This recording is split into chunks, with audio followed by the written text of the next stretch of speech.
ইতিহাস প্রমাণ করে যে দেশের মানুষ হাসি মুখে প্রাণ দিতে জানে, যারা নিজেরা মারতে শেখে তাদেরকে কেউ মারতে পারে না। শেখ হাসিনা মারতে পারে নাই। শেখ হাসিনাকে নিজের তল্পিতল্পা সহ বাংলাদেশ থেকে পালিয়ে যেতে হয়েছে।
ولا تركنوا إلى الذين ظلموا فتمسكم النار وما لكم من دون الله من ولي ولا نصير।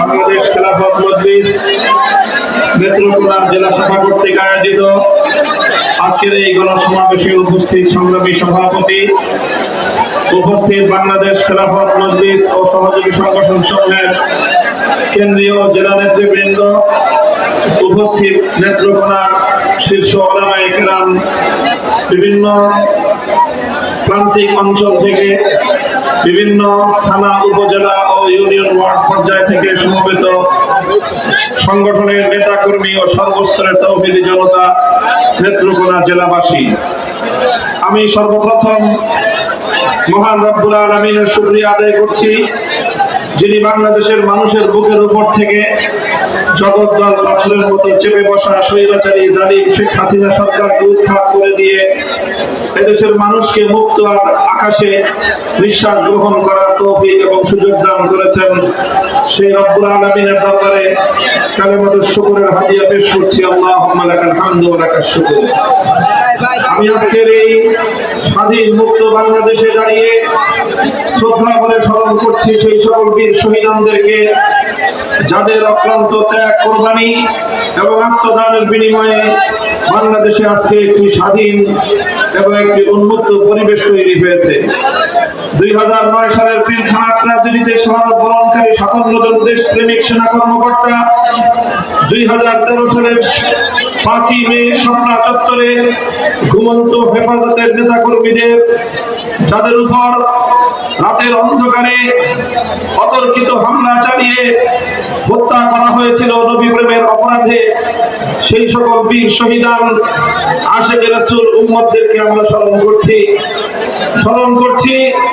বিশ্বনন্দিত মুফাসসিরে কোরআন আল্লামা দেলোয়ার হোসেন সাঈদী রাহিমাহুল্লাহকে মিথ্যা মামলায় মৃত্যুদণ্ডের ঘোষণা দেওয়ার পর কোরআন প্রেমিক যে জনতা প্রতিবাদে ফেটে পড়েছিল আর তার অপরাধে পাখির মতো গুলি করে শতাধিক তাদের প্রাণকে হত্যা করা হয়েছিল, সেই সকল কোরআন প্রেমিক বীর শহীদদেরকে স্মরণ করছি। 2014, 15, 16 সালে একতরফা নির্বাচন করতে গিয়ে বাংলাদেশের যে সকল বিরোধী দলের নেতা কর্মীদেরকে হত্যা করা হয়েছিল তাদেরকে স্মরণ করছি। 2021 সালে বাংলাদেশের স্বাধীনতার সুবর্ণ জয়ন্তী উদযাপনকালে নরঘাতক মুসলমানদের খুনি নরেন্দ্র মোদীকে বাংলাদেশে আনতে গিয়ে হেফাজতে ইসলাম বাংলাদেশের শান্তিপূর্ণ প্রতিবাদ বিক্ষোভে পাখির মতো গুলি করে হত্যা করা হয়েছিল 25 জন হেফাজতে ইসলামের আলেম ওলামা ও নেতা কর্মীদেরকে।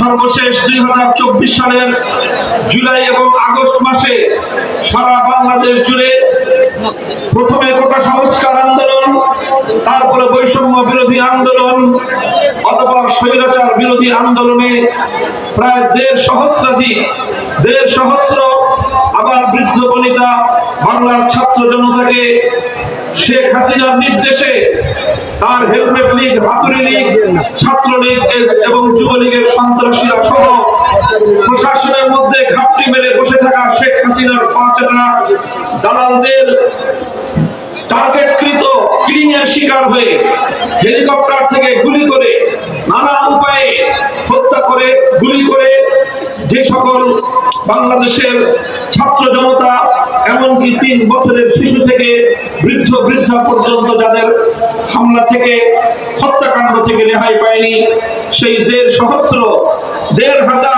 বীর শহীদদেরকে স্মরণ করছি, যেই শাহাদাতের রক্তের মাধ্যমে আজকে বাংলাদেশ থেকে ফ্যাসিবাদ মুক্ত হয়েছে, বাংলাদেশ থেকে ফ্যাসিবাদ উৎখাত হয়েছে। এই সকল শহীদদের জন্য আল্লাহর দরবারে শাহাদাতের কবুল করার জন্য দোয়া করছি এবং তাদের শোক সন্তপ্ত পরিবার পরিজনের প্রতি আমরা সমবেদনা জ্ঞাপন করছি। শ্রদ্ধা জানাচ্ছি ওই সকল মায়েদেরকে যারা এই ফ্যাসিবাদ বিরোধী আন্দোলনে নিজেদের সন্তানদেরকে সাহস জুগিয়ে রাজপথে নেমে আসার জন্য উৎসাহ দিয়েছিলেন। আমি বিশ্বাস করি যে জাতির মায়েরা তাদের সন্তানদেরকে অন্যায়, অবিচার এবং জুলুমের বিরুদ্ধে প্রেরণা যোগাতে পারে, সেই জাতিকে পৃথিবীর কোন শক্তি ইনশাআল্লাহ পরাজিত করতে পারবে না। আজকের বিজয়ের এই মুহূর্তে আমি এই ঐতিহাসিক বিজয়ের যারা মুখ্য ভূমিকা পালনকারী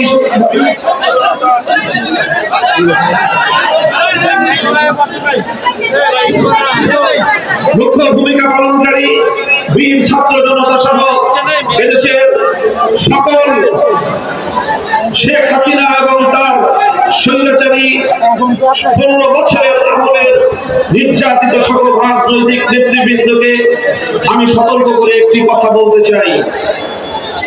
স্বাধীনতা অর্জন করা যতটা কঠিন, স্বাধীনতা রক্ষা করা তার চেয়ে বেশি কঠিন। আমাদের বাংলাদেশের অতীতের তিক্ত অভিজ্ঞতা রয়েছে। 1971 সালের যে মহান মুক্তিযুদ্ধের মধ্য দিয়ে বাংলাদেশের স্বাধীনতা অর্জিত হয়েছিল, যেই স্বাধীনতার সূচনা হয়েছিল আল্লাহর উপর অবিচল আস্থা এবং বিশ্বাস প্রকাশের মধ্য দিয়ে। বলা হয়েছিল এদেশের মানুষকে মুক্ত করে ছাড়বো ইনশাআল্লাহ। ইনশাআল্লাহ বলে আল্লাহর শক্তির উপর অবিচল আস্থা এবং বিশ্বাস রেখেই শুরু হয়েছিল মুক্তিযুদ্ধ। এই মুক্তিযুদ্ধের আগে এদেশের মানুষের সঙ্গে প্রতিজ্ঞা করা হয়েছিল, অঙ্গীকার করা হয়েছিল যে নির্বাচিত হতে পারলে এই বাংলাদেশে কোরআন সুন্নাহ বিরোধী কোন আইন তৈরি করা হবে না। কোরআন সুন্নাহ বিরোধী কোন আইন তৈরি না করার কমিটমেন্ট এবং অঙ্গীকারের মধ্য দিয়ে এদেশের মানুষ যাদেরকে সমর্থন জুগিয়েছিল ইনশাআল্লাহ বলে আল্লাহর উপর অবিচল আস্থা এবং বিশ্বাস জ্ঞাপন করে শুরু হয়েছিল যে মুক্তিযুদ্ধ।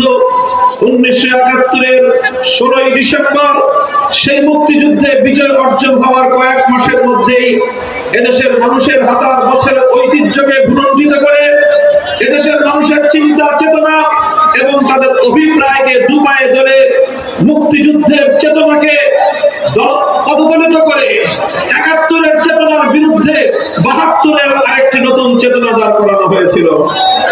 আর বাংলাদেশের মানুষের ইচ্ছা অভিপ্রায় এবং তাদের হাজার বছরের ঐতিহ্য কৃষ্টি কালচারকে দুপায়ে দলিত করে ভিনদেশী আরেকটি রাষ্ট্রের সংবিধানের মূলনীতিগুলোকে প্রেসক্রিপশনের মাধ্যমে বাংলাদেশের সংবিধানের উপর চাপিয়ে দিয়ে এদেশের মানুষকে তাদের ইচ্ছা এবং তাদের ঐতিহ্যের বিরুদ্ধে শাসন করা হয়েছিল।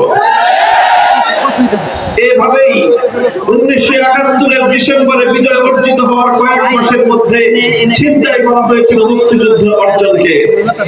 এরপর ইতিহাস বাংলাদেশের মানুষের বঞ্চনার ইতিহাস, এরপর ইতিহাস এদেশের মানুষকে তাদের ইচ্ছা এবং অভিপ্রায়ের বিরুদ্ধে তাদের হাজার বছরের ঐতিহ্যের বিরুদ্ধে শাসনের নামে শোষণ করার ইতিহাস, এরপর ইতিহাস এদেশের মানুষকে যেই তাদের অধিকার আদায় করবার জন্য যারা লড়াই করেছিল, যে অধিকারের জন্য তারা মুক্তি সংগ্রাম করেছিল, যে অধিকার আদায়ের জন্য বাংলা মায়ের হাজার সন্তান রক্ত দিয়েছিল, সেই অধিকার কেড়ে নিয়ে একদলীয় বাকশালী কায়েম করার মধ্য দিয়ে বাংলাদেশের মানুষকে চিরতরে গোলামের জাতে পরিণত করবার ষড়যন্ত্র করা হয়েছিল। সংগ্রামী সাথী ও বন্ধুগণ, দীর্ঘ ইতিহাস আমি আর পর্যালোচনা করব না।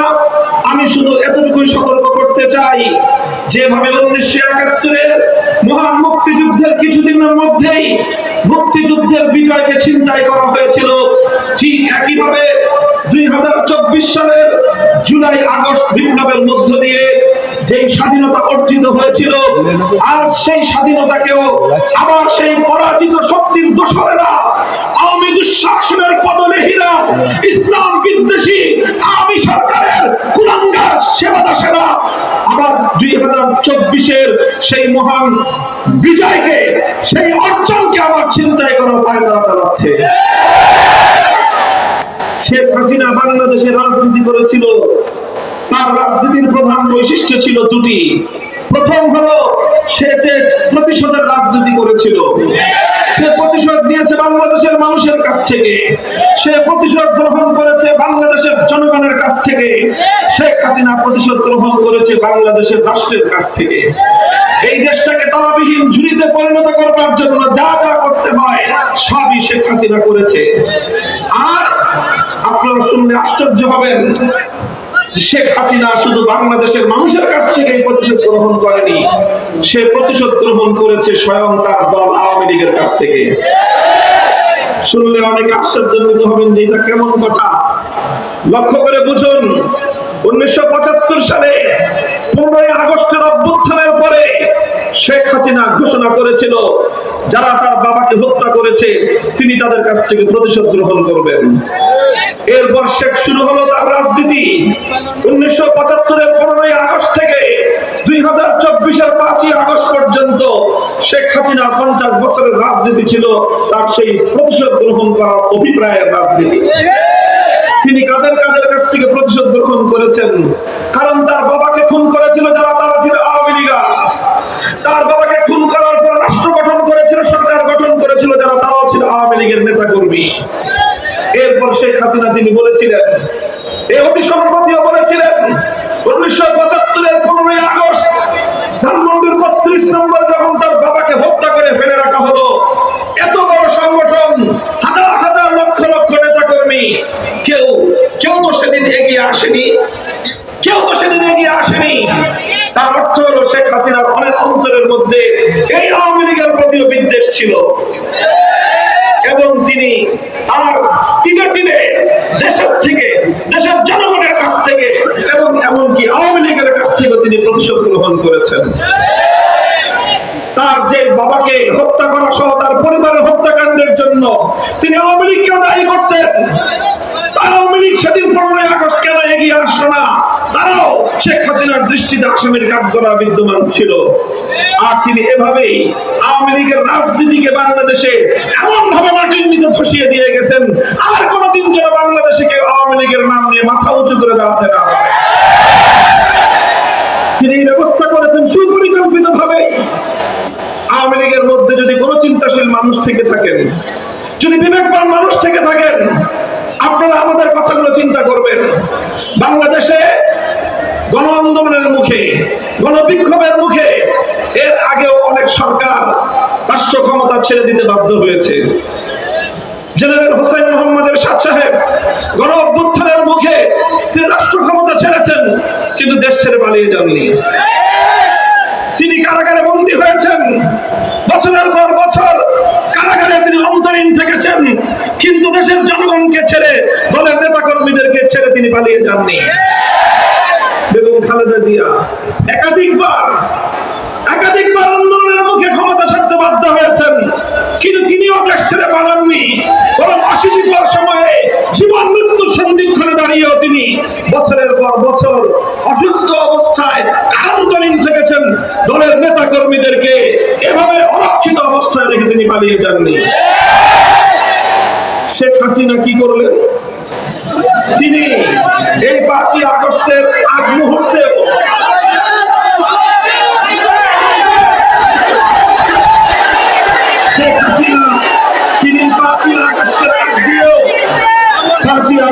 কয়েকদিন আগেও শেখ হাসিনা বলেছিলেন শেখ হাসিনা পালায় না, বলেছিলেন।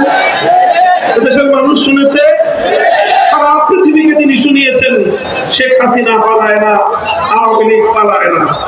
আমি আপনাদেরকে জিজ্ঞাসা করতে চাই, 5ই আগস্ট দুপুর বেলায় শেখ হাসিনা বাংলাদেশের গদি ছেড়ে, বাংলাদেশের মানচিত্র ছেড়ে, এদেশের মাটি এবং বাতাস ছেড়ে শেখ হাসিনা পালিয়ে গেছেন না যান নাই? এখন কোথায় থাকলো তোমাদের কথা? আওয়ামী লীগের যারা শেখ হাসিনার সুরে সুর মিলিয়ে বলেছিল শেখ হাসিনা পালায় না, এখন তোমরা কি বলবা শেখ হাসিনা পালায় কি পালায় না? কেন করলো শেখ হাসিনা এই কাজ? শেখ হাসিনার ইন্টেলিজেন্স বাহিনী ছিল, রাষ্ট্রীয় সকল গোয়েন্দা বাহিনীর বাইরে তার নিজস্ব আলাদা গোয়েন্দা বাহিনী ছিল। তারা অবশ্যই তাকে বলেছিল যে আপা যে অবস্থা, ক্ষমতায় থাকা যাবে না, কিন্তু তিনি পান করেছিলেন। বাংলাদেশের মানুষ, আওয়ামী লীগের লোকেরা তারা জানতো, এদেশের মানুষেরা বিশ্বাস হয়ে গিয়েছিল লক্ষ মানুষকেও যদি খুন করতে হয়, লক্ষ মানুষের খুনের মধ্য দিয়েও শেখ হাসিনা গদিতে অটল থাকবে। কিন্তু শেষ পর্যন্ত পারে নাই। ইতিহাস প্রমাণ করে যে দেশের মানুষ হাসি মুখে প্রাণ দিতে জানে, যারা নিজেরা মারতে শেখে তাদেরকে কেউ মারতে পারে না। শেখ হাসিনা মারতে পারে নাই। শেখ হাসিনাকে নিজের তলবিতল সহ বাংলাদেশ থেকে পালিয়ে যেতে হয়েছে। এই পালিয়ে যাওয়ার মধ্য দিয়ে শেখ হাসিনা ঐতিহ্যবাহী এই দলটিকে সারা দেশের মানুষের সামনে কলঙ্কিত করে তুলেছে। বর্তমান পৃথিবীতে অতীত নিকট অতীতে এমন ভিতুর দিন পৃথিবীতে আর কোন জাতি তাদের ক্ষমতার মসনদে দেখে নাই। আমার বাংলাদেশের ক্ষমতার মসনদে এতদিন পর্যন্ত এই ধরনের একজন দায়িত্ব জ্ঞানহীন, এই ধরনের একজন ভীতু মানুষ ক্ষমতার মসনদে ছিল, এটা বাংলাদেশের মানুষের জন্য লজ্জার বিষয়। এই লজ্জার দায় আওয়ামী লীগের, এই লজ্জার দায় তাদের যারা শেখ হাসিনাকে এইভাবে বছরের পর বছর জোর করে ক্ষমতায় রেখেছিল। আমার আফসোস হয় আওয়ামী লীগের লোকজনের জন্য। আগামী দিনে তারা বাংলাদেশের মানুষকে কোন মুখে কথা বলবে, কোন মুখে মুখ দেখাবে?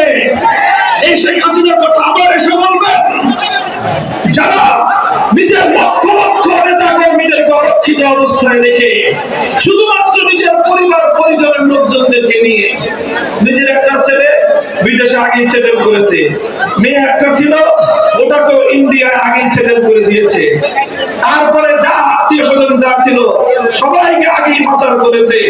সর্বশেষ একটা বোন ছিল, সেই বোনটাকে সঙ্গে নিয়ে 16টা লাগেজ ভর্তি করে যা কিছু জমাইছে সব জমিয়ে হেলিকপ্টারে করে সেই জায়গায় যারা তার পরম বন্ধু সেই নরেন্দ্র মোদীর ঘরে গিয়ে আশ্রয় নিলেন। বাংলাদেশকে তিনি কলঙ্কিত করলেন, বাংলাদেশের মানুষকে তিনি লজ্জিত করলেন। যদি সৎ সাহস থাকতো, যদি নেতা কর্মীদের জন্য তার এতটুকু কমিটমেন্ট থাকতো,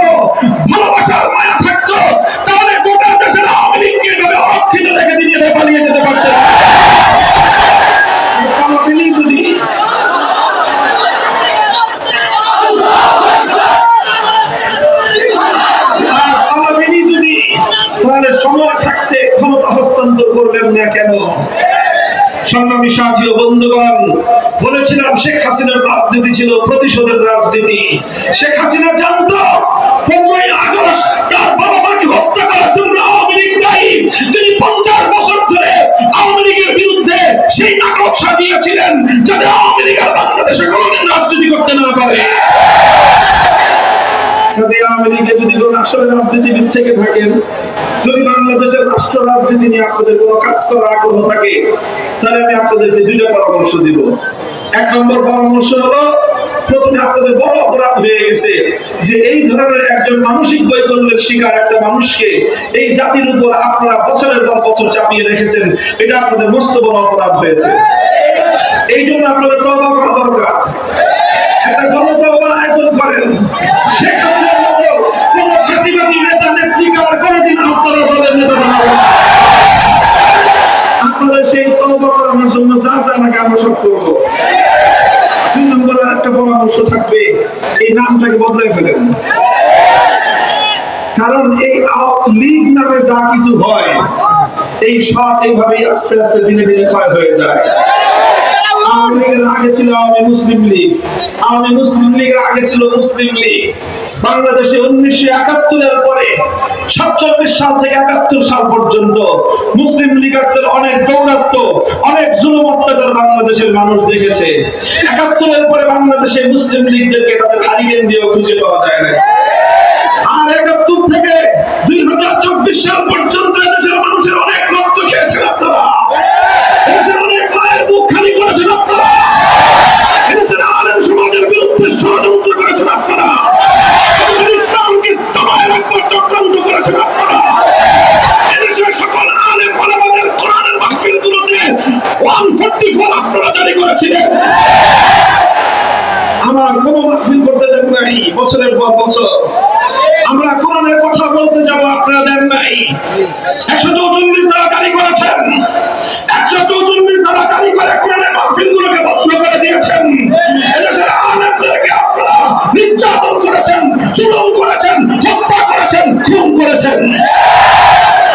সুতরাং এত হত্যার দাগ নিয়ে, এত খুনের রক্ত নিয়ে এই আওয়ামী লীগ আর বাংলাদেশের মানুষের সামনে আসতে পারবে না।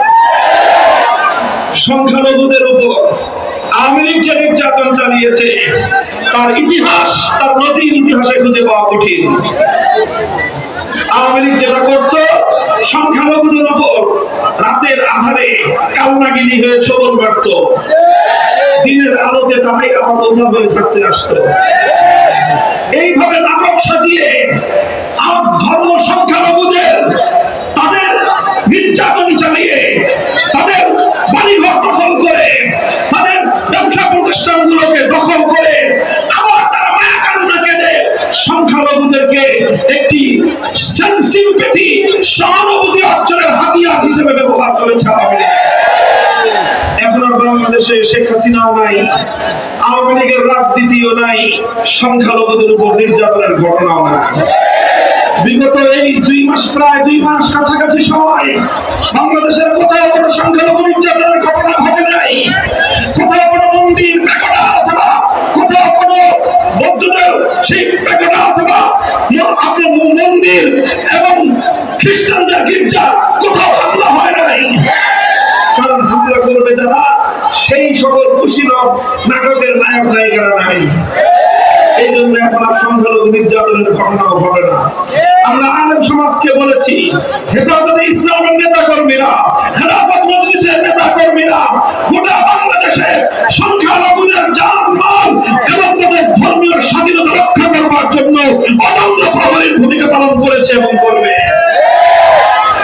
সংগ্রামী সাথী ও বন্ধুগণ, আমার শেষ কথা হলো এই যে রক্তের বিনিময়ে, ত্যাগ আর কোরবানির বিনিময়ে আলেম সমাজ সবচেয়ে বেশি ত্যাগ এবং কোরবানি স্বীকার করেছে এই বাংলাদেশের ফ্যাসিবাদ মুক্তি সংগ্রামের ক্ষেত্রে। বছরের পর বছর আমরা কারারুদ্ধ থেকেছি, জালিমের সঙ্গে আপোষ করি নাই। আমরা বলতে চাই, এই ফ্যাসিবাদের সবচেয়ে বড় আক্রমণ ছিল ইসলামের বিরুদ্ধে। ইসলামের গোড়া কেটেছে, উপর দিয়ে কিছু পানি ঢেলেছে, কিন্তু গাছের গোড়া কেটেছে। আলেমরা আমাদের কথা বলবার রাস্তা বন্ধ করে দিয়েছিল তারা। ইসলাম বিরোধী রাষ্ট্র সরকার তারা চলে গেছে। তারা চেষ্টা করেছিল বাংলাদেশের জাতীয় শিক্ষা ব্যবস্থায় হিন্দু নীতিকে হিন্দুত্ববাদকে প্রতিষ্ঠা করবার। তাদেরকে আমরা বলেছি এখানে সাম্প্রদায়িক সম্প্রীতি চলবে, কিন্তু 90% মুসলমানদের দেশে হিন্দুত্ববাদ চাপিয়ে দেওয়ার ষড়যন্ত্রকে বরদাস্ত করা হবে না। শেখ হাসিনার উৎখাতের পর শেখ হাসিনার উৎখাতের পরে নতুন অন্তর্বর্তীকালীন সরকার এসেছেন। আমরা এই সরকারকে সহযোগিতা প্রথম দিন থেকে করেছি, এখনো করছি, ভবিষ্যতেও সহযোগিতা করবার দৃঢ় ইচ্ছা আমাদের রয়েছে। তবে সরকারকে আমাদের কাছ থেকে সহযোগিতা নেওয়ার ক্ষেত্রে আন্তরিকতার পরিচয় দিতে হবে। খুব ভালো করে একটা কথা বলে রাখি, দেশের মানুষের প্রশ্নে, দেশের মানুষের স্বার্থের প্রশ্নে, দেশের স্বাধীনতার প্রশ্নে, ইসলামের স্বার্থ রক্ষার ক্ষেত্রে কারো চেহারার দিকে তাকিয়ে কথা বলবার ফুরসত আমাদের হবে না। হিন্দুত্ববাদের জায়গায় যদি সমকামিতা সহ পশ্চিমা অসভ্যতা, ট্রান্সজেন্ডারের নামে আমার বাংলাদেশে যদি আমদানি করবার পায়তারা করা হয়, বুকের রক্ত দিয়ে প্রতিহত করবো আমরা ইনশাআল্লাহ।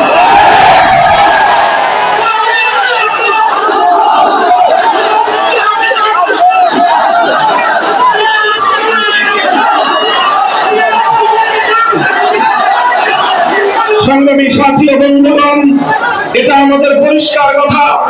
বর্তমান সরকার, এখানে অনেক এনজিওদের ইনভলভমেন্ট রয়েছে। এনজিও গুলো তারা দেশে অর্থনৈতিক কার্যক্রম পরিচালনা করে, সেটা নিয়ে আমরা বড় কোনো প্রতিবাদ করি না এবং সেটা আমাদের প্রতিবাদের জায়গাও না। কিন্তু অর্থনৈতিক কার্যক্রমের কথা বলে, দেশের মানুষকে আর্থিক সহযোগিতার কথা বলে, ঋণ দেওয়ার নাম করে ঋণ দিয়ে দিয়ে আমার দেশের সরল সহজ সাধারণ মানুষকে বিভ্রান্ত করে এদেশে ঋণের নামে, আর্থিক সহযোগিতার নামে ইসলাম বিদ্বেষ এবং ইসলাম বিরোধী এজেন্ডা বাস্তবায়ন করার চক্রান্ত আমরা মানতে পারি না।